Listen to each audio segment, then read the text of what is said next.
할렐루야. 이 시간 마음을 모아 하나님 앞에 찬양 드리겠습니다.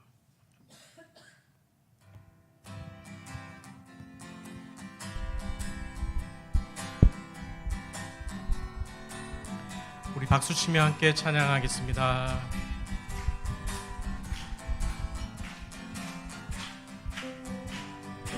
은혜가 풍성한 하나님은 은혜가 풍성한 하나님은 믿는 자 한 사람 한 사람 어제도 오늘도 언제든지 변치 않고 보호해 주시네. 주여 성령의 은사들을 오늘도 내리어 주소서. 성령의 뜨거운 불길로서 오늘도 충만케 하소서. 정욕과 죄악에 물든 맘을 정욕과 죄악에 물든 맘을 성령의 불길로 태우사 정결케 하소서. 태우소서.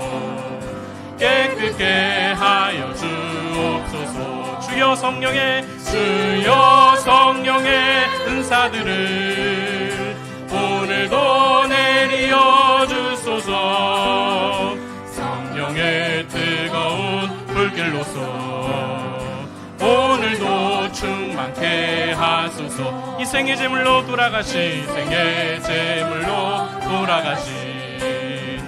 어린 양 우리 주 예수여, 구속의 은혜를 내리시사 오늘도 구원해 주소서.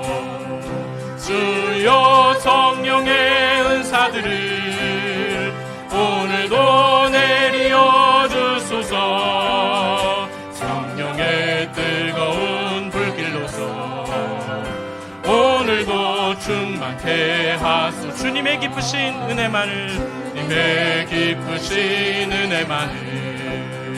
세상에 널리 전하리니 하늘의 능력과 권세로서 오늘도 입혀주옵소서. 주여 성령의 은사들을 오늘도 내리어 주소서. 성령의 뜨거운 불길로서 오늘도 충만케 주여 성령의 은사들을 오늘도 내리어 주소서. 성령의 뜨거운 불길로서 오늘도 충만케 하소서. 내 주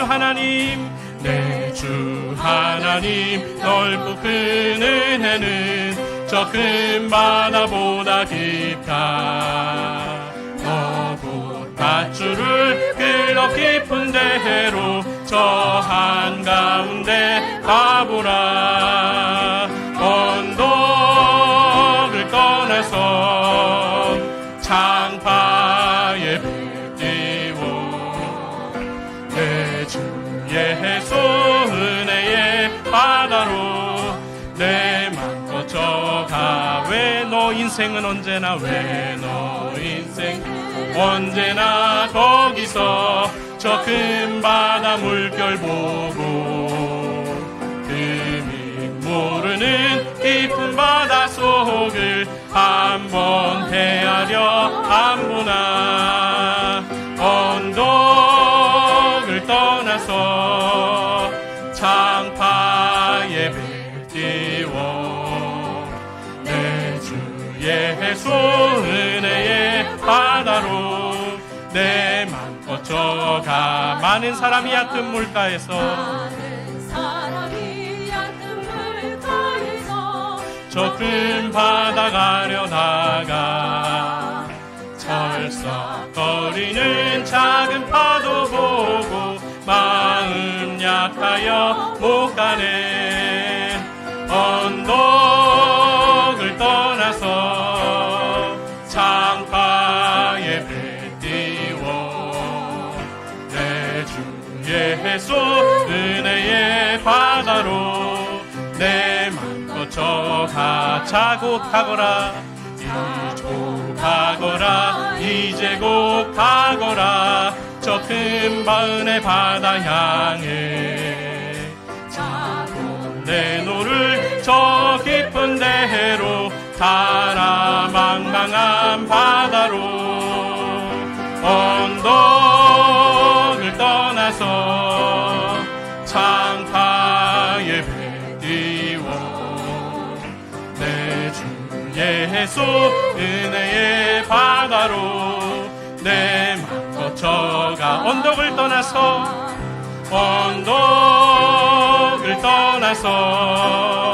창파에 배 띄워 내 주 예수 은혜의 바다로 내 맘껏 저가라. 아멘. 하나님의 은혜는 저 큰 바다보다 깊습니다. 그 은혜가 오늘 이 예배 가운데 함께 하시기를 우리 위해서 함께 기도하겠습니다. 하나님 감사합니다. 하나님 저 깊은 바다보다 더 넓고 더 깊은 하나님의 은혜를 하나님 오늘 예배 가운데 우리에게 부어주시옵소서. 하나님 오늘 예배하는 가운데 감사의 가운데 또 하나님 우리의 삶의 변화를 위해서 기도하오니 하나님 오늘 그 주님의 은혜로 말미암아 우리의 삶이 변화되게 하시고 이 예배가 성령의 충만함으로 함께하여 주시옵소서. 성령의 충만함으로 모든 것들이 하나님 우리에게 은혜로 넘칠 수 있도록 주님 인도하여 주시기를 간절히 원합니다. 성령 하나님 함께하여 주시기를 간절히 원합니다. 성령 하나님 우리 가운데 함께하여 주시옵소서. 주님 인도하여 주시옵소서.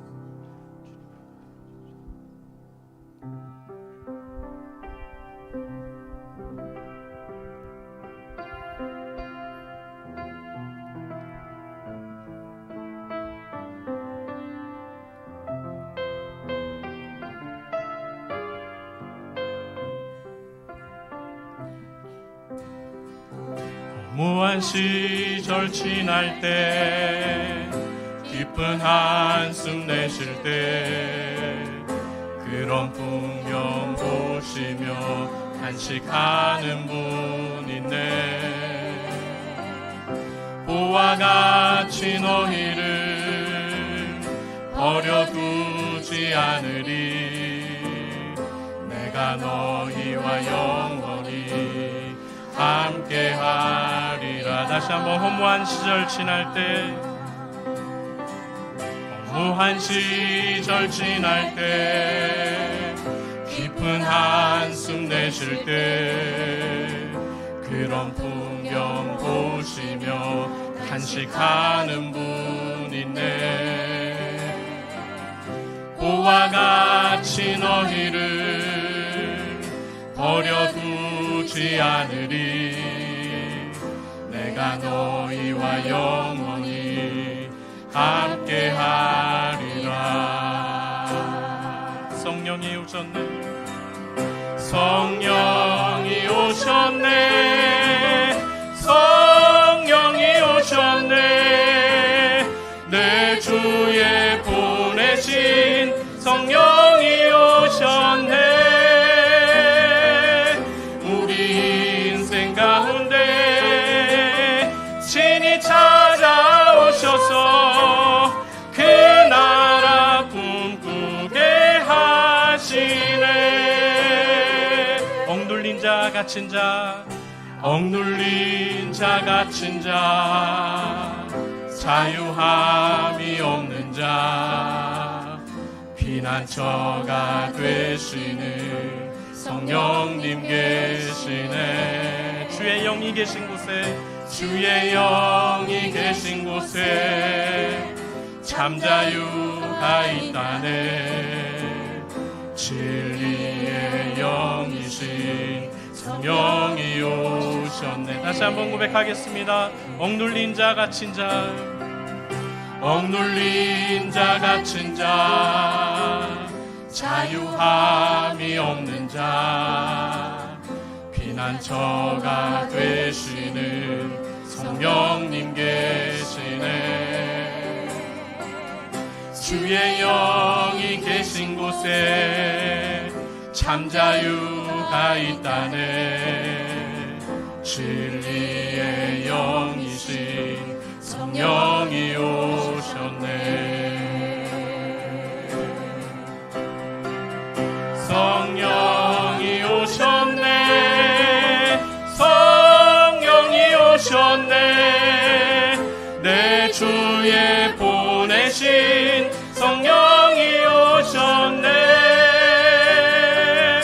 우리 인생 가운데 친히 찾아오셔서 그 나라 꿈꾸게 하시네. 성령이 오셨네.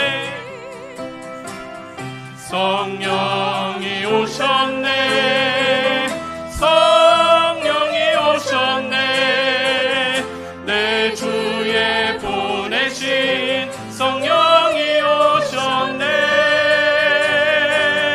우리 인생 가운데 친히 찾아오셔서 그 나라 꿈꾸게 하시네. 성령이 오셨네. 성령이 오셨네. 내 주에 보내신 성령이 오셨네. 우리 인생 가운데 친히 찾아오셔서 그 나라 꿈꾸게 하시네. 성령이 오셨네. 성령이 오셨네. 성령이 오셨네. 내 주에 보내신 성령이 오셨네. 우리 인생 가운데 친히 찾아오셔서 그 나라 꿈꾸게 하시네. 그 나라 꿈꾸게 하시네. 그 나라 꿈꾸게 하시네. 그 나라 꿈꾸게 하시네. 그 나라 꿈꾸게 하시네.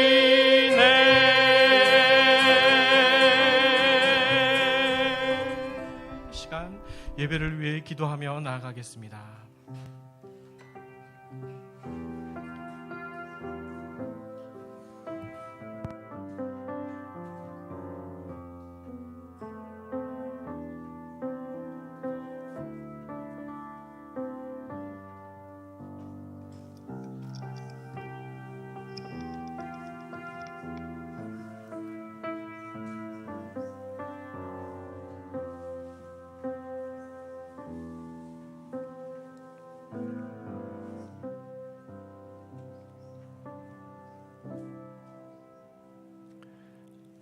은혜와 사랑의 하나님, 이 저녁도 주님을 사모하며 또 주님께 예배하기 원하여 주님 전에 나와 겸손히 머리 숙였습니다.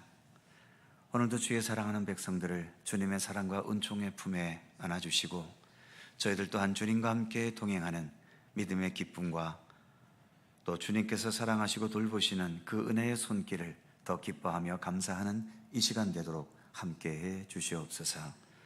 모든 예배 가운데 친히 동행하시기를 원하옵고 예수님의 이름으로 기도드립니다. 아멘. 찬송 한 곡도 하죠. 540장 함께 찬송하시고 김명숙 권사님 기도하시겠습니다.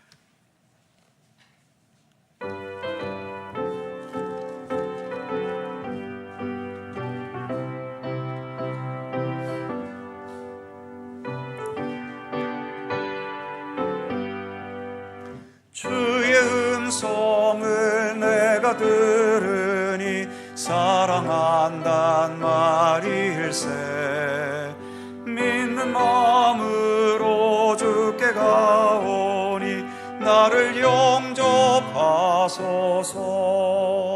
내가 매일 십자가 앞에 더 가까이 가오니 그 구세주의 흘린 보배 피로써 나를 정케 하소서.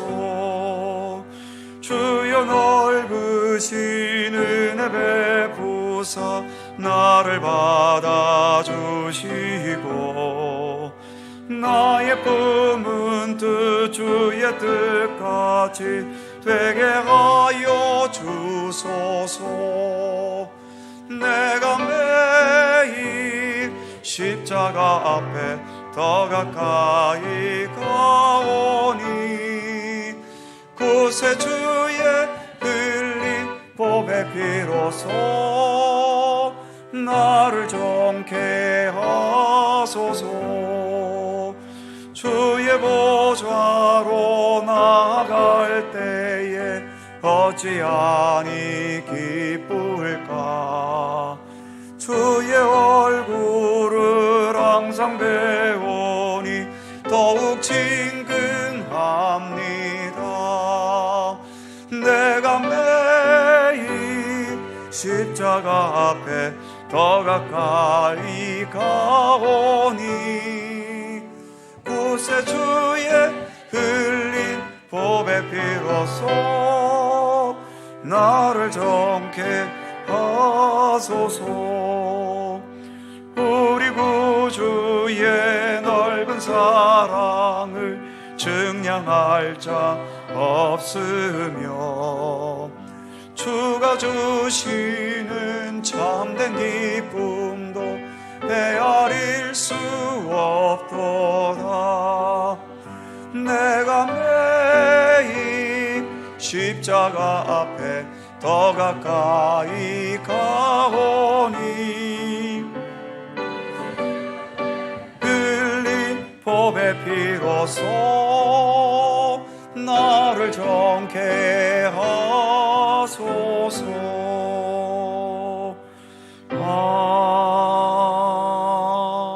아멘.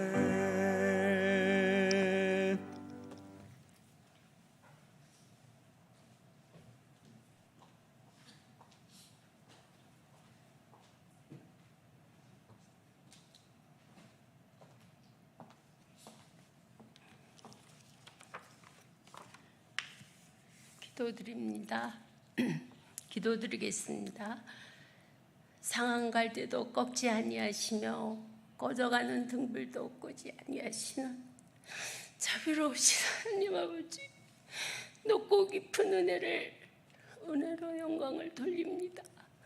이 시간 3일 내외로 함께 하심에 감사합니다. 6월은 우리 대한민국의 역사에 아픔이 많은 달이지요. 다시는 6.25와 같은 참혹한 전쟁이 이 땅에 일어나지 않기를 우리가 날마다 나라를 위하여 기도하기를 간구합니다. 이 시간 정상화 목사님 늘 건강케 하시며 늘 좋은 양식으로 양떼들을 먹이시기에 부족함이 없도록 성령으로 인도해 주시옵소서.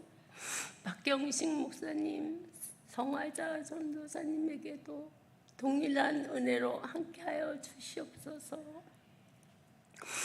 호흡이 있는 자마다 여호와를 찬양하라고 하신 주님, 이 시간 두부라 찬양을 통하여 찬양 받으시기를 원합니다. 하나님 아버지, 이 시간 병마와 싸우고 있는 많은 하늘들 하나님, 주님의 은혜로 치유하심이 있기를 간구합니다.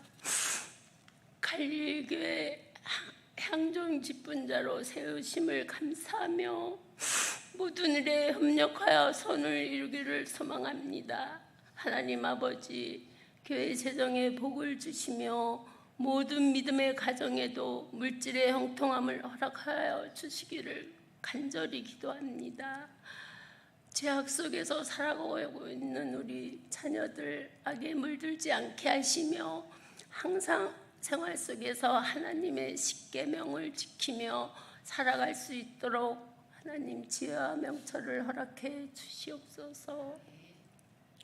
벌써 여름 하지가 우리 눈앞에 왔네요. 천하보다 귀한 생명, 건강, 컨디션을 지혜롭게 잘 관리하게 하옵소서. 만병의 근원이 할성산소라고 합니다. 날마다 말씀으로 힘을 얻게 하시며 행복하고 건강하게 살아갈 수 있도록 성령으로 충만하기를 간절히 기도합니다. 감사하며 예수님 이름으로 기도드립니다. 아멘.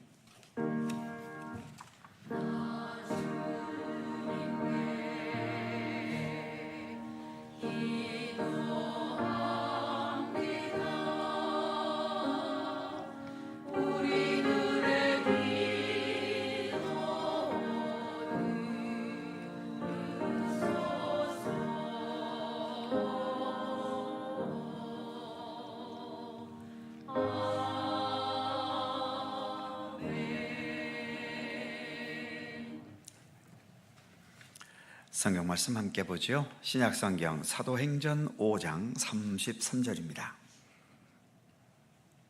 신약성경 195면 사도행전 5장 33절에서 마지막 42절까지의 말씀입니다. 사도행전 5장 33절에서 마지막 42절까지의 말씀,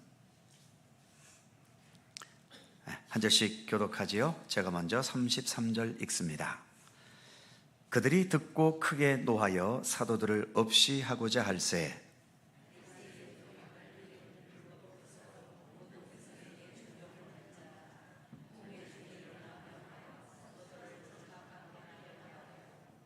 말하되 이스라엘 사람들아 너희가 이 사람들에 대하여 어떻게 하려는지 조심하라.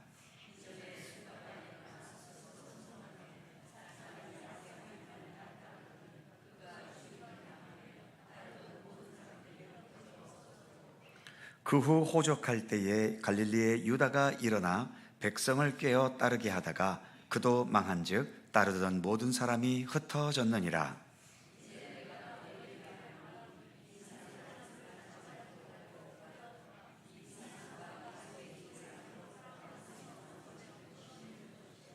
만일 하나님께로부터 났으면 너희가 그들을 무너뜨릴 수 없겠고 도리어 하나님을 대적하는 자가 될까 하노라 하니,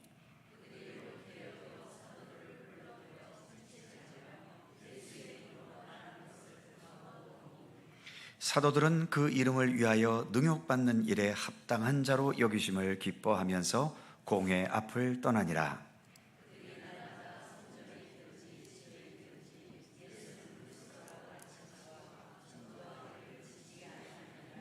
아멘. 오늘도 이 말씀 속에서 주님의 크신 은혜가 함께 하실 것을 믿습니다. 드보라 찬양대 찬양합니다.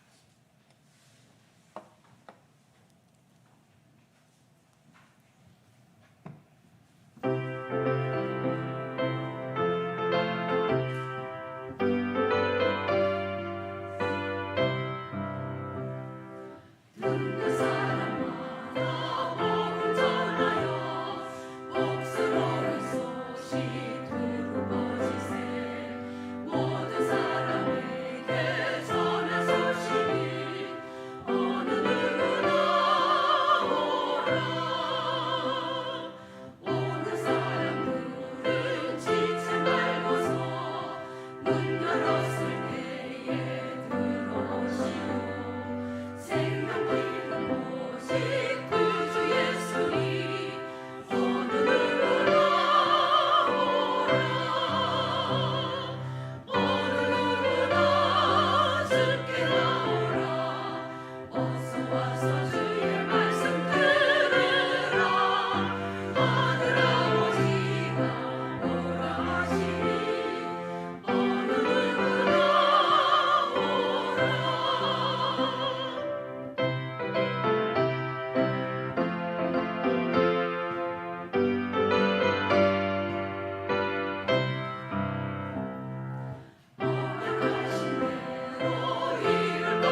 아멘. 감사합니다. 자, 사도행전 세 번째 시간이죠. 지난 수요일에는 사도행전 2장을 통해서 사도행전의 원동력이라고 할 수 있는 성령의 임재, 오순절 마가다락방에 임했던 성령 임재 사건을 우리가 함께 생각해 보았습니다. 조금 역사적인 이야기를 하자면 예수님께서 십자가에 달려 돌아가시고 부활하시고 40일 동안 이 세상에 계셨죠. 그리고 승천하시고 열흘 동안 마가의 다락방에서 예수님을 따랐던 120명의 성도들이 간절히 기도한 가운데 드디어 이제 예수님 부활하신 지 50일째 되는 오순절 날에 마가의 다락방에 모여있던 그곳에 강력한 성령의 임재가 있었습니다.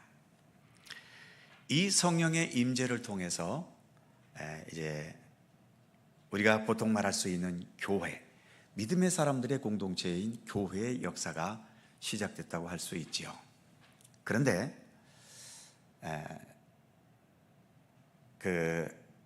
마가의 다락방도 예루살렘에 있었고 또 그 당시의 모든 신앙생활은 예루살렘 성전을 중심으로 이루어졌지 않습니까? 그래서 예루살렘 성전 안에는 예수를 믿는 기독교인들의 숫자는 그때는 아주 적었지요. 아마 예수님을 오순절 마가의 다락방에 있었던 그 120명 정도나 아니면 그 외에 예수님 생전에 계실 때에 예수님에게 마음을 열었던 몇몇 사람들을 합쳐서 그저 얼마 안 되는 소수들이 그렇게 처음 교회로서 출발했다고 할 수 있는 거지요. 그런데 예루살렘 성전은 어디까지나 예수님을 인정하지 않는 유대인들은 예수님을 십자가에 못 박아 죽였잖아요. 그러나 이들은 예수님을 인정하지 않는 자들입니다. 그러다 보니 예루살렘 성전 안에는 본래 있었던 유대인과 얼마 되지 않는 소수인 예수 그리스도를 따르는 그 예수님의 12제자 사도들을 중심으로 한 기독교인들, 그때 기독교인들은 다 유대인으로서 예수를 믿게 된 사람들이지요. 그래서 이런 사람들을 유대 그리스도인이다라고 말합니다. 이 둘이 예루살렘 성전 안에서 위태롭게 공존하고 있었던 거죠. 왜냐하면 다르잖아요. 유대인들은 율법 중심으로 유대교를 신봉하고 있고 또 기독교인들은 예수님을 믿고 따르면서 예수님을 중심으로 신앙생활하고 있으니까 예루살렘 성전이라는 한 공간 안에 있어서도 이 둘은 서로 가는 길이 다를 수밖에 없었던 겁니다. 그래도 유대 그리스도인들은 유대인이기 때문에 여전히 그들의 문화이고 전통인 구약의 율법을 많은 부분 그대로 받아들여서 따랐지요. 예수님을 믿지만 할례도 받았고 또 유대인들이 지키는 모든 대부분의 절기를 이 유대 그리스도인들은 다 지켰습니다. 그래서 위태롭기는 하지만 어쨌든 예루살렘 성전 안에서 그 둘은 같이 있을 수 있었던 거죠. 아까 위태롭다라고 말씀드렸는데 서로 다르기 때문에 그 안에서 여러 가지 분쟁과 또 다툼이 자주 일어나기도 했었습니다. 그럴 때마다 누가 얻어 터지겠습니까? 당연히 다수인 유대교인들은 멀쩡하고요. 항상 소수였던 이 유대 그리스도인들, 예수를 믿는 사람들이 자주 그 유대인들의 때로는 폭력에 시달리고 조롱과 멸시에 시달리고 그러는 일들이 종종 일어났었지요. 오늘 본문의 5장도 바로 그 처음 있었던 그런 그 분쟁과 다툼 속에서 사도들이 이 유대인들에게 붙들려가 곤욕을 치르고 매를 맞고 또 예수의 이름으로 복음을 전하지 말라는 그런 엄명도 받고 하는 이런 아픔을 겪었던 겁니다. 그런데 오늘 우리가 읽은 본문은 여기에 이제 가말리엘이라는 사람이 등장하지요. 오늘 본문의 이야기는 대단히 중요한 장면 중에 하나입니다.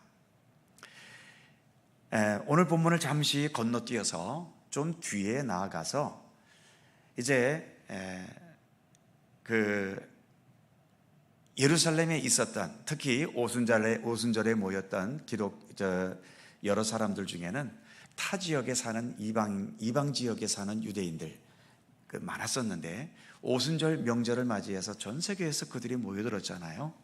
거기에서 이제 그 성령 강림 사건 속에서 기독교로 개종하게 된 사람들이 있고, 또 그 오순절 성령 강림 사건 이후 그 성령 충만했던 사람들이 열정적으로 복음을 증거하니까 예수를 믿는 사람들이 막 늘어나게 됐지요. 그래서 베드로가 전도할 때에 어떤 날은 3,000명, 어떤 날은 5,000명이 막 회개하게 되는 그런 역사까지도 일어났잖아요. 정말 기적적인 역사가 그렇게 일어난 거지요. 그런 와중 속에서 유대인들에게 여러 가지 박해를 당하는 순간도 많았고, 그 박해 속에서 최초의 집사였던 스데반 집사도 그렇게 돌에 맞아 유대인들로부터 죽임을 당하는 그러한 아픈 사건들도 있었지요. 그런 박해 속에서 유대인들이 이 예루살렘은 우리가 살 곳이 못 되는구나. 그래서 다 예루살렘을 떠나 각자가 살던 곳으로 갔던가, 아니면 이제 본래 유대에 살던 사람들 중에도 예수를 믿게 된 사람들 중에 여러 세계 곳곳으로 흩어져서 나가서 살았던 거죠. 그러면서 거기에서 복음이 증거가 되면서 이제 이방인들이 예수를 믿기 시작하는 일들이 있었지요. 그러다가 이제 사도행전 9장쯤에 이르게 되면 드디어 바울이 회심하게 되고, 다메섹 도상에서 회심을 하게 되고, 이제 이방인 선교를 위한 선교에 본격적으로 뛰어들기 시작합니다. 그리고 바울이 1차, 2차, 3차 전도 여행에 이르면서 그 당시에 소아시아 지역, 다 로마 지하에 있기는 했지만 그 소아시아 지역과 또 2차 전도 여행 때에는 빌립보에 건너가서 이제 빌립보, 데살로니가, 고린도 이런 헬라에 있는 그 지역에 복음을 전하면서 많은 교회들을 세웠지요. 이 이방인들로 예수를 믿게 된 사람들은 유대인이 아니기 때문에 유대인의 전통, 할례라든지 또 유대인들이 지키는 절기, 이러한 것을 지키는 것은 지킬 수도 없었고, 너무 그것이 큰 부담이었고, 문화나 이런 전통에 전혀 다르기 때문에 이것은 이방인들에게 큰 짐이 됐지요. 그래서 바울은 이제 그 예루살렘에 있는 사도들을 중심으로 이들에게 그 회의 때에 가서 이방인들의 현실을 설명하고, 그래서 이방인들에게는 이처럼 할례라든지 또 이런 그 유대인들의 전통은 따르지 않아도 된다는 것을 그 예루살렘 공의회를 통해서 허락을 얻었습니다. 그러니까 유대 그리스도인들은 이방인들이 이방인 나름대로 믿음의 길을 가는 것을 인정을 했는데, 본래의 유대인들은 그것이 인정이 안 되는 거죠. 그래서 유대인들은 계속해서 기독교인들을 여러 가지로 핍박을 하는 일들이 계속 있었던 겁니다. 사실 바울이 복음을 전하면서 무수하게 많은 박해를 당했는데, 그 박해가 로마로부터 당한 박해보다는 사실 유대인들로부터 당한 박해가 훨씬 더 많았습니다. 그리고 늘 이 바울은 유대인인데도 이방인들을 위해서 복음을 전하고, 또 본래 유대교와는 전혀 다른 예수 그리스도 중심의 복음을 전하니까 이 유대인들로부터 많은 미움과 동시에 늘 살해의 위협을 받으면서 언제 죽을지 모르는 그런 위협 속에서 복음을 전했던 거죠. 그런 가운데서도 예루살렘 성전 안에서는 이렇게 유대인들과 유대 그리스도인들이 위태롭게 공존해 갔던 것이고요. 그것이 한 주후 70년까지 그렇게 지속되다가 주후 70년에 로마의 군대들이 쳐들어오면서 예루살렘을 다 박살내버렸지요. 그때 예루살렘 성전도 다 무너지고, 그때에 예루살렘 성전 안에 있던 모든 모임들도 다 흩어져 버리게 되었던 겁니다. 그런데 우리가 기억해야 될 것은 우리가 흔히 말하는 모교회라는 것이 있잖아요. 비록 이방인들에게 예수 그리스도 복음이 전해졌지만, 그래도 이방인 그리스도인들도 예수 그리스도께서 유대인이고, 또 복음을 전하는 또 여러 사람들이, 많은 사람들이 유대인이었고, 또 이방 선교에 가장 앞장섰던 바울도 유대인이었고, 그래서 이 예루살렘 교회를 그들의 모교회로 삼았던 겁니다. 바울도 이방 지역에서 복음을 전했지만 예루살렘에 큰 기근이 들어서 막 예루살렘이 굶주릴 때에 바울은 이방인들에게 헌금을 걷어서 예루살렘 성전에 어려운 그곳에 또 보내기도 하고 하면서 그렇게 긴밀한 관계를 이어갔지요. 그래서 이 이방인의 교회들이 이제는 더 이상 예루살렘이 바탕이 되지 않아도 설 수 있을 때까지는 이 예루살렘이 그들의 모든 기독교인들의 모교회인 역할을 해주었던 겁니다. 그래서 위태롭긴 했지만 그래도 예루살렘 교회 안에서 유대인들과 또 유대인으로서 예수를 믿는 유대 그리스도인들이 같이 공존할 수 있었다는 것은 우리 기독교 역사 속에서도 굉장히 중요한 그러한 시기였다는 것을 우리가 말할 수 있는 거죠. 그럼 왜 그런 공존이 가능할 수 있었는가? 바로 그 근거가 오늘 본문이 바로 이처럼 예루살렘 성전 안에서 성격이 다르지만 유대인들과 유대 그리스도인들이 공존할 수 있었던 그 이유를 오늘의 본문이 말해주고 있는 거죠. 자, 서론이 좀 길었습니다만 그것을 염두하면서 오늘의 본문을 읽어주시면 좋겠어요. 먼저 33절 같이 읽죠. 시작. 그들이 듣고 크게 노하여 사도들을 없이 하고자 할세. 그러니까 사도들이 계속 예수 그리스도의 복음을 전하니까 이 유대 사람들이 이 사람들 안 되겠네 하면서 없애버리려고 했다는 거죠. 그 전에도 막 사도들을 가두기도 하고 또 고문도 하고 하면서 그렇게 묶어두려고 했지만 사도들이 그런 것에 영향받을 분들이겠습니까? 거침없이 복음을 전하는데 앞장섰던 거죠. 자, 그래서 이 유대인들이 자꾸 이 유대 그리스도인들을 박해하고 또 폭행을 가하고 이런 행동을 하는 것을 보게 되면서 이제 가말리엘이라는 사람이 이대로 뒀다가는 예루살렘 이 교회 안에 성전 안에 큰 분쟁이 일어나겠구나 해서 이것을 중재하려고 했던 겁니다. 자, 유인물을 좀 볼까요? 1번에 보시면 사도들을 없이 하고자 할세. 가로 1번에 유대 공회의 박해. 이때 유대 공회는 사내들인 공회다라고 보통 말하지요. 이 사내들인 공회는 70명으로 구성되어 있는데 제사장 24사람, 백성들에게서 선출된 장로 24명, 그리고 서기관이라는 사람들은 성경 필사자를 말하지요.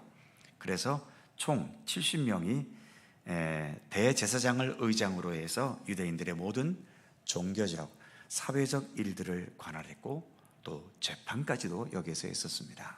그러니까 사도들이 여기에 불려가서 재판도 받고 그랬던 거죠.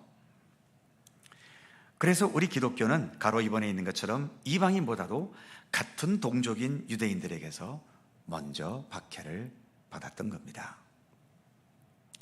자, 그런데 이제 그 다음 2번에 보시면 바리새인 가말리엘의 중재다라고 되어 있죠. 이것이 34절에서 오늘 본문 대부분을 차지하는 40절까지의 내용인데, 먼저 가로 1번에 보시면 가말리엘은 권위 있는 율법학자, 본문에서 보면은 몇 절입니까? 34절에 보면 율법 교사로 모든 백성에게 존경을 받았다.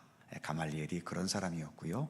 특히 그 유명한 사도 바울도 유대인이었을 때에 가말리아 문화에서 율법을 배웠던, 그리고 그래서 이 가말리아 문화에서 율법을 배웠다면 가장 정통으로 그리고 가장 엘리트인 그런 사람으로 인정될 정도로 가말리엘은 그런 권위 있고 무게가 있는 사람이었던 거죠.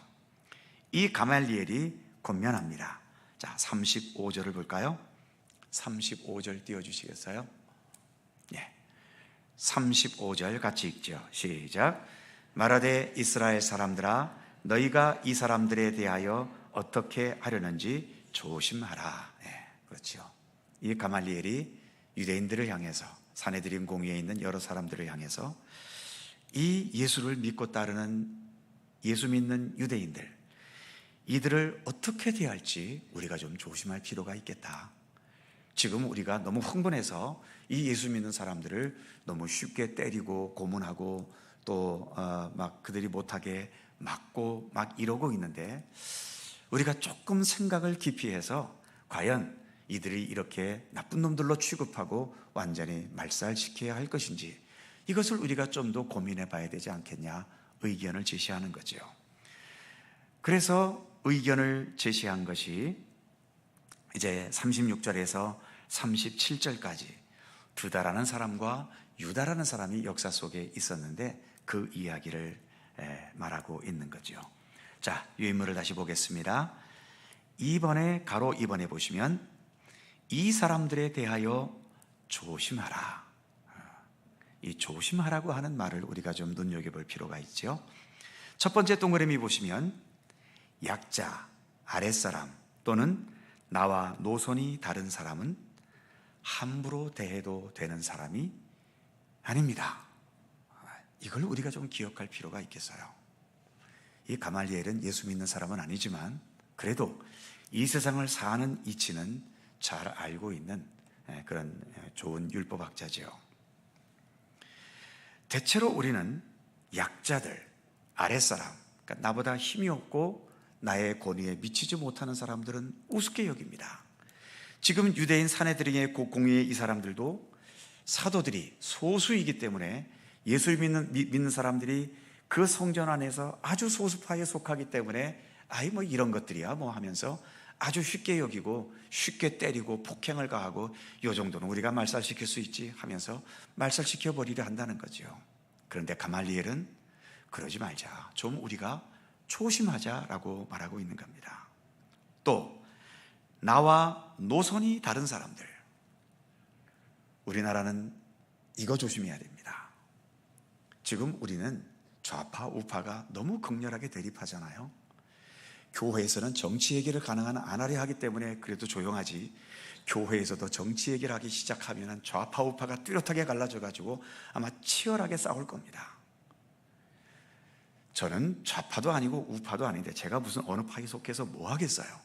중도에 있다 보니까 어떻게 설교하다 보면은 약간 좌파적인 설교가 나가기도 하고 또 약간 우파적인 설교가 나가기도 합니다. 뭐 그러면 대반 반응이 오지요.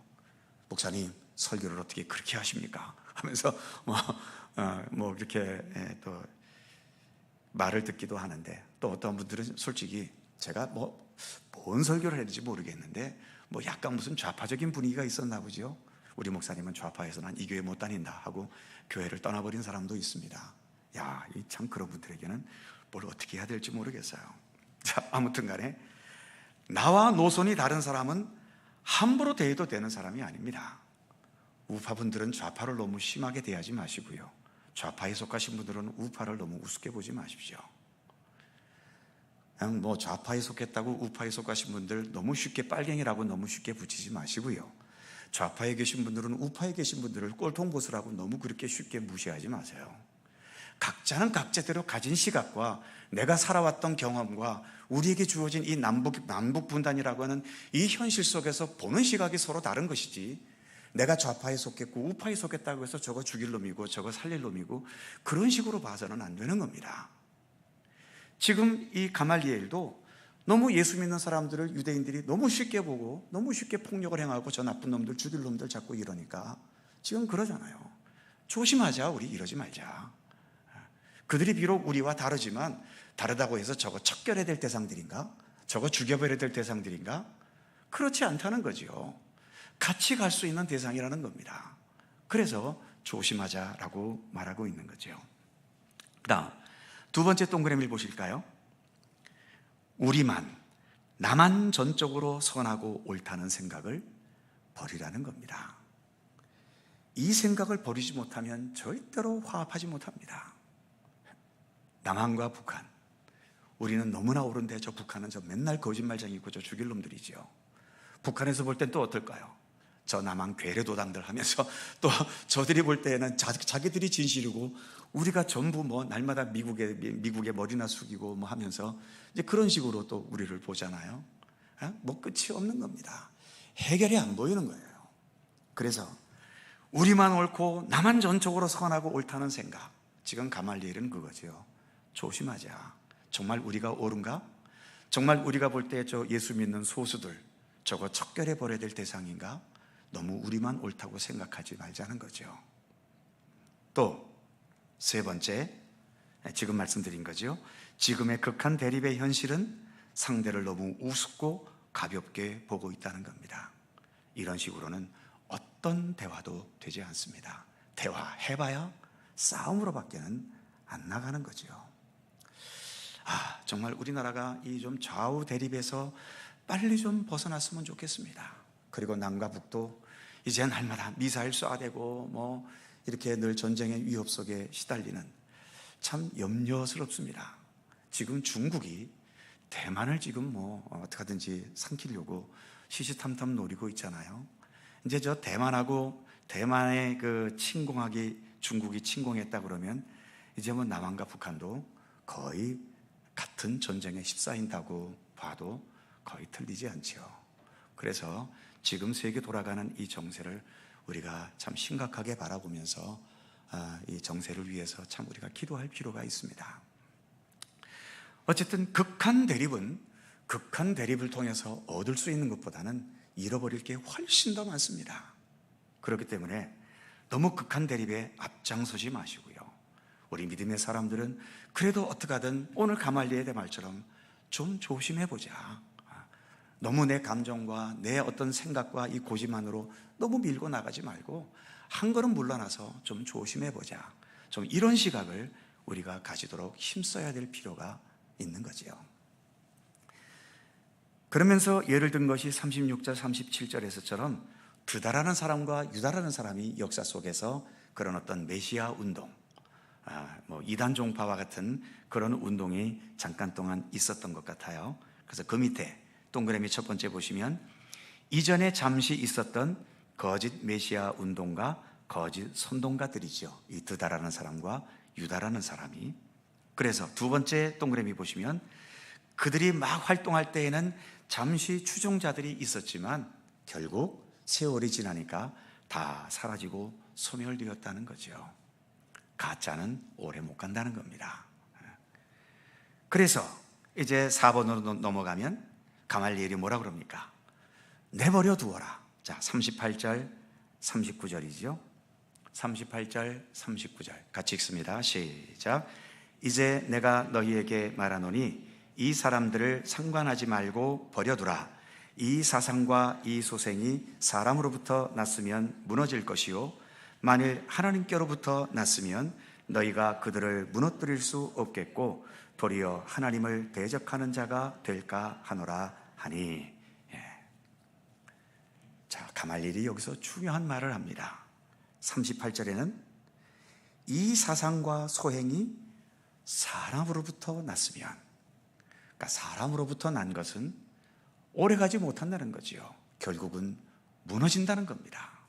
반면 39절에서처럼 하나님께로부터 났다면 누가 이것을 무너뜨릴 수 있겠느냐라고 하는 거죠.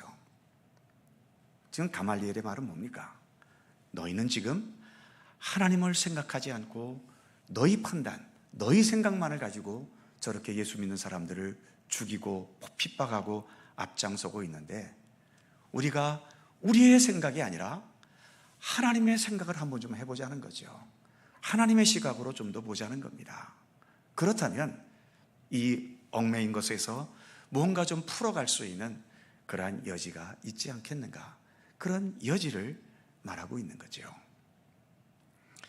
서로 심하게 대립되어 있다면, 정말 하나님을 생각한다면 그렇게 심한 대립은 사실 없는 게 마땅합니다. 예를 들어 너도 대한민국 사람, 나도 대한민국 사람이잖아요. 그런데 뭐 내 지역, 내 사상, 내 어떤 뭐 파, 이런 차원에서만 보면 서로가 더 없애버려야 될 그런 적처럼 보일 수 있겠죠. 하지만 대한민국이라는 전체를 놓고 보면 좌파에 속했든 우파에 속했든 어떤 그들 모두는 다 대한민국 백성들 아닙니까? 대한민국 백성이라는 차원에서 보면 이 갈라져 있는 이 모든 것들을 그래도 어떻게 하든 조화를 이루고 합칠 수 있는 가능성이 조금이라도 보일 수 있는 거죠. 지금 이 가말리엘도 우리가 사람의 소행만으로 보지 말자. 하나님이라고는 그 차원으로 본다면 저들이 우리와 다르지만 그래도 그 다른 것 속에서 서로 조화를 이룰 수 있지 않겠는가. 그래서 우리가 어떤 심한 대립 속에 있다면 정말 그 대립이 하나님을 생각하면서 그런 대립을 가져온 것인지, 아니면 나의 어떤 인간적인 생각과 인간적인 판단만 해서 그런 대립이 온 것인지 정말 깊이, 오늘 가말리엘의 말처럼 깊이 생각하며 조심해야 될 필요가 있는 겁니다. 특히 39절 마지막을 보죠. 39절을 다시 보면 만일 하나님께로부터 났으면 너희가 그들을 무너뜨릴 수 없겠고, 그 다음에 뭐라고 돼 있죠? 도리어 하나님을 대적하는 자가 될까 두렵다는 겁니다. 너희들은 너희들의 생각으로, 너희들의 열정으로 예수 믿는 저것들은 없애버려야 마땅하다고 생각할지 모르지만 그게 자칫 하나님을 대적하는 것이 될 수 있다는 겁니다. 그러니까 또 말씀드리잖아요. 좌파에 속하신 분들, 우파에 속한 사람 너무 쉽게 판단하지 마세요. 그러다가 하나님을 대적하는 것이 될 수 있고요. 마찬가지로 우파에 속하신 분들도 좌파에 속한 분들을 너무 쉽게 그렇게 단죄하지 마십시오. 자칫하다가 하나님을 대적하는 것이 될 수 있습니다. 개인의 관계 속에서 누군가가 너무 밉고 누군가가 너무 뜻이 안 맞고 그래서 대립의 관계에 있을 수 있지요. 그 대립이 정말 신앙적인 차원에서 생긴 대립인지 아니면 나의 어떤 인간적인 생각과 어떤 인간적인 판단에서 나온 대립인지를 깊이 생각하시고요. 함부로 내가 밉고 나와 맞지 않는다고 해서 그 사람을 정죄했다가는 오늘 이 말씀처럼 하나님을 대적하는 것이 될 수 있는 위험이 대단히 많은 겁니다. 이것은 조심해야 된다고 가말리엘은 말하고 있죠. 그러면서 38절 첫 부분에 이제 내가 너희에게 말하노니 이 사람들을 어떻게 해라? 상관 말고 버려두라. 좀 내버려두라는 거죠. 자, 유인물을 이제 보겠습니다. 2번에 가로 4번이죠. 내버려두라. 첫 번째 동그라미, 시간이 지나면 많은 것들의 진위가 밝혀진다는 겁니다. 지금은 진위가 밝혀지지 않고 내 생각, 내 판단, 내 고집이 앞장서면서 그것 때문에 대립이 되고 다투고 싸우지만 시간을 지내놓고 보면 참 별것도 아닌 것 가지고 우리가 다툴 때가 얼마나 많았고 걱정하고 두려워할 요소들이 아닌데 그 당시에는 막 그게 크게 뭐가 문제가 될 것 같아서 막 두렵고 떨고 뭐 난리를 치고 그랬지만 시간을 지나놓고 보면 아무것도 아니었던 것들이 얼마나 많습니까? 그러니 좀 내버려둬 보자는 거죠. 그 다음 두 번째 동그라미, 행복도, 불행도, 성공도, 실패도 확실하거나 영원하지 않다는 겁니다. 지금 내가 가지고 있는 거 영원하지 않습니다. 혹시 돈 많으세요? 어느 순간 그 돈이 나에게서 빠져나가기 시작하면 거침없이 빠져나갑니다.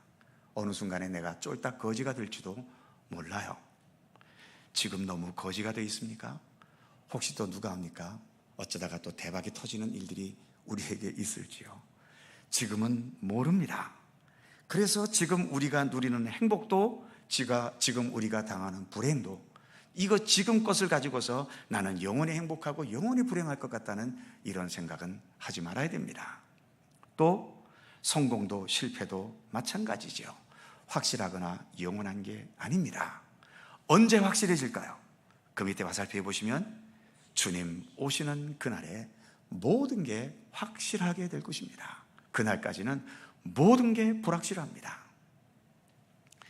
세 번째, 소통은 다툼과 투쟁을 통해 내 뜻대로 이겨서 되어지는 것보다는 그냥 서로 인정해주면서 내버려두는 것으로 되어지는 소통이 더 많다는 것입니다. 지금 당장은 대립해 있어서 내가 이놈을 당장에 때려 부셔가지고 내 뜻대로 해보겠다라고 해보지만 세상 역사는 그렇게 때려 부셔서 내 뜻대로 돼갖고 되어진 소통보다는 그냥 내버려 두자 뭐 어떻게 되겠지 하고서 내버려 두어서 통하게 되는 경우들이 역사 속에서 훨씬 더 많다는 겁니다. 가말리엘은 그걸 알고 있는 거지요. 그래서 이제 우리와 뜻이 안 맞지만 좀 내버려 두자는 겁니다.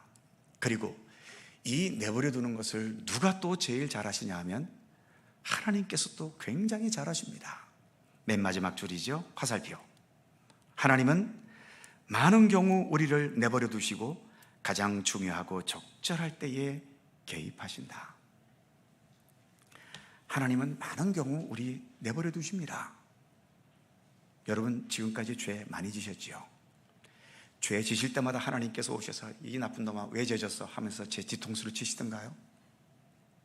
내가 누군가를 막 미워하고 욕했을 때 하나님께서 내게 오셔서 내 입을 꼬집으시면서 이 나쁜 놈아 왜 너 남 욕하고 그래 하면서 하나님께서 야단치시던가요? 우리가 잘 아는 탕자 비유에도 보는 것처럼 아들이 나가서는 안 되는데 그래도 내게 주어질 유산의 몫을 달라고 요구하면서 집을 나갈 때 아버지는 어떻게 합니까? 안 막습니다. 내버려 두는 거지요. 당장 그 아들 못 나가게 해서 그냥 다리 몽둥이를 분질러 가지고 집안에 가둬놨다? 그럼 문제가 해결이 될까요? 인간이란 존재는 그렇게 해서 해결되는 존재가 아니기 때문에 아버지는 내보내는 거예요. 그 거친 세상에 아직도 철 모르는 이 자식을 내보내는 겁니다. 가서 쫄딱 망했죠, 당연히. 그 망하는 과정도 아버지는 내버려 두고 기다리면서 그저 아들이 돌아올 날만 매일매일 기다리고 있는 거지요. 이게 우리 하나님이셔요. 이 내버려 두시는 것 때문에 우리가 지금도 이렇게 부족한 가운데서도 버티고 믿음의 길을 걸어가지, 내가 실수하고 잘못하고 죄 지을 때마다 그때마다 하나님께서 나를 심판하셨다면요, 지금 우리 가운데 살아남아 있을 사람이 누가 있습니까? 이미 죽어도 우리는 태어나자마자 그 첫날부터 그 다음 날부터 죽어버렸을지도 모르지요. 하나님은 이렇게 오랜 세월 우리를 그대로 내버려 두셨습니다. 그러면서도 완벽하게 내버려 둔 것은 아니고 또 필요할 때는 적절하게 개입하셔서 하나님의 뜻을 펼쳐 가셨지 않습니까? 뒷페이지. 성경은 그런 의미에서 하나님께서 기다리신 역사입니다. 예를 들면 모세 80세까지 기다리셨습니다. 그리고 또 광야 생활 40년을 더 기다리시고 이스라엘 백성들을 가나안으로 이끌어 가셨지요. 하루 이틀 기다리는 게 아닙니다. 하나님은 보통 40년, 80년 이렇게 기다리시는 건 기본이에요. 80년이면 우리의 인생 전체 아닙니까? 인생 전체까지도 하나님은 내버려 두시고 기다리시는 여유로움이 있으신 하나님이시다라는 거죠.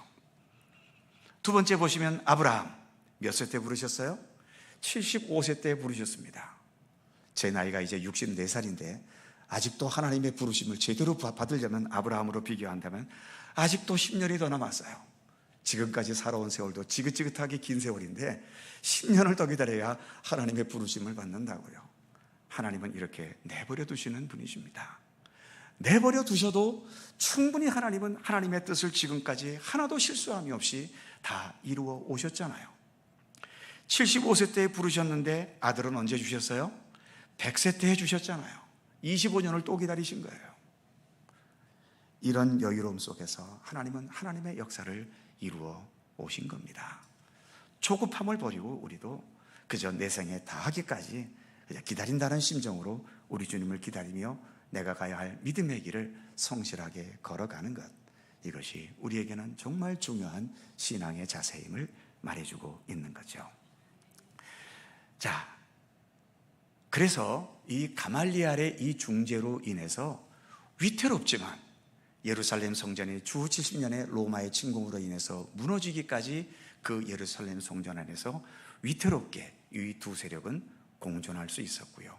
공존할 수 있었기 때문에 주 70년까지 예루살렘 이 교회는 전 세계에 흩어진 이방인들의 모든 기독교의 모교회로서 그 중심지로서의 역할을 충분히 할 수 있었던 거죠. 이제 예루살렘 성전이 아니어도 이방의 모든 교회들이 이제 스스로 설 수 있게 되었을 때 하나님께서는 또 예루살렘을 망하게 하셔서 이렇게 더 이상 이제 예루살렘에 근거를 두지 않고 이방인 교회 스스로가 전 세계를 향해 계속 퍼져갈 수 있는 그러한 역사로 이어지는 것을 우리에게 보여주고 있는 거죠. 자, 그 후에도 사도들은 변함없는 열심으로 복음을 증거했죠. 이때에 또 사도들을 놓아주긴 했지만 그냥 놓아주진 않고 채찍에 때려서 놓아보냈지요. 그러면서 더 이상 예수 이름으로 전하지 마 하면서 그렇게 압력을 줬어도 제자들은 전혀 상관없이 복음을 전했던 것을 보여주고 있죠. 그것이 40절에서 마지막 42절입니다. 42절만 같이 좀 볼까요?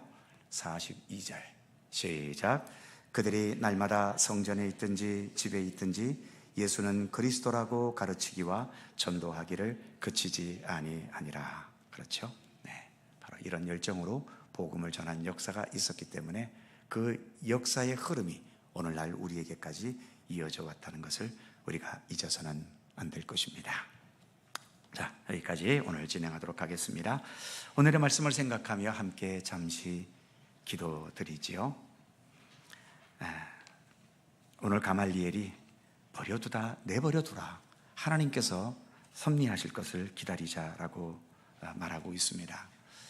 물론 우리가 정말 눈앞의 것에 당장 열심을 내야 할 그러한 차원들도 있겠지만, 많은 경우들은 이제 하나님의 섭리를 기다려야 하는 것들도 우리에게는 많이 있습니다. 그것을 분별할 수 있는 지혜를 우리에게 주시기를 기도하실 수 있기를 바랍니다. 그래서 열심을 내야 될 것에는 열심을 내고, 또 하나님께 맡기고 기대해야 될 것은 또 넉넉하게 기다릴 수 있는 여유로움, 그래서 우리의 삶이 뭔가에 쫓기거나 어떤 심한 대립 속에서 서로 상처를 주고받는 것이 아닌 항상 넉넉함과 여유로움 속에서 평화와 또 아름다운 하나님의 사랑의 역사를 펼쳐나가는 우리들의 삶이 되기를 위해 기도해 주시기 바랍니다.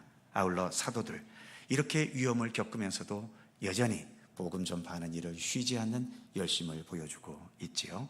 우리의 믿음도 이러한 열정 속에서 최선을 다하여 우리가 가야 할 믿음의 길을 성실하게 걸어가는 우리들이 되기를 위해 기도하실 수 있기를 바랍니다. 그 외에도 교회를 위해 기도해 주시고, 선교와 평화의 역사를 위해 앞장서는 우리 교회가 되기를 위해 기도해 주시고, 여러 환우들과 어려움 가운데 있는 성도들을 생각하시며 기도해 주시기 바랍니다. 다 함께 2, 3분 통성으로 오늘의 말씀을 생각하며 잠시 기도하겠습니다. 거룩하신 아버지 하나님, 은혜와 사랑을 감사합니다. 오늘 이 저녁도 저희들 주님 앞에서 또 함께 기도할 수 있습니다.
사랑과 은혜의 하나님,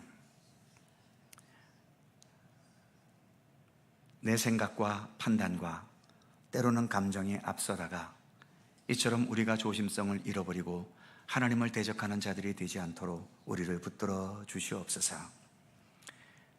냉철한 신앙적인 판단보다도 여전히 사람의 생각과 고집과 편견과 또 여러 가지 감정들이 앞서는 시대 속에 우리가 살아갑니다. 그러다 보니 세상은 전쟁과 분쟁과 다툼과 또 수많은 여러 사건 사고들이 끊이지 않는 안타까운 우리의 현실 속에 있음을 봅니다.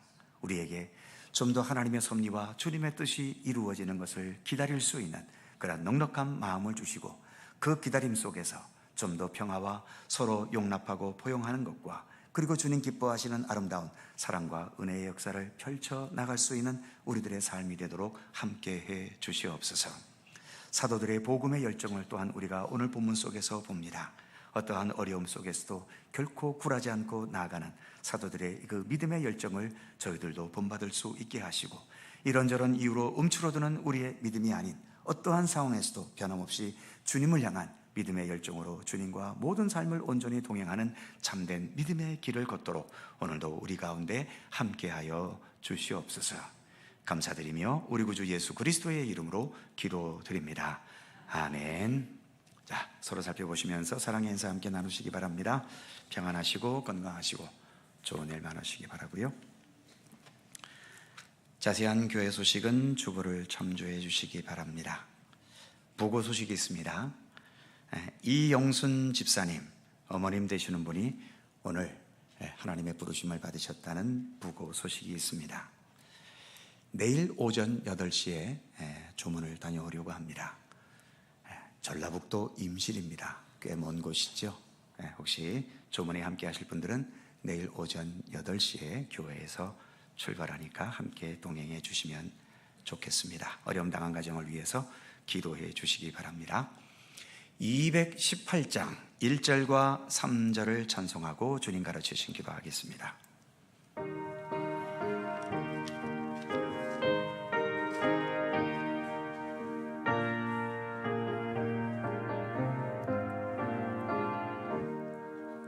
내 마음과 정성을 다하여서 주 너의 하나님을 사랑하라. 내 몸을 아끼고 사랑하듯 형제와 이웃을 사랑하라. 주께서 우리에게 명하시니 그 명령 따라서 살아가리. 나 항상 주님을 멀리하고 형제를 사랑하지 못하였다. 이러한 죄인을 사랑하사 주께서 몸버려 속죄의 큰 사랑 받으니모 내 생명 다 바쳐 충성하리.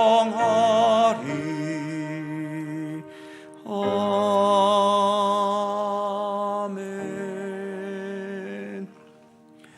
하늘에 계신 우리 아버지, 아버지의 이름을 거룩하게 하시며 아버지의 나라가 오게 하시며 아버지의 뜻이 하늘에서와 같이 땅에서도 이루어지게 하소서. 오늘 우리에게 일용할 양식을 주시고 우리가 우리에게 잘못한 사람을 용서하여 준 것 같이 우리의 죄를 용서하여 주시고 우리를 시험에 빠지지 않게 하시고 악에서 구하소서. 나라와 권능과 영광이 영원히 아버지의 것입니다. 아멘.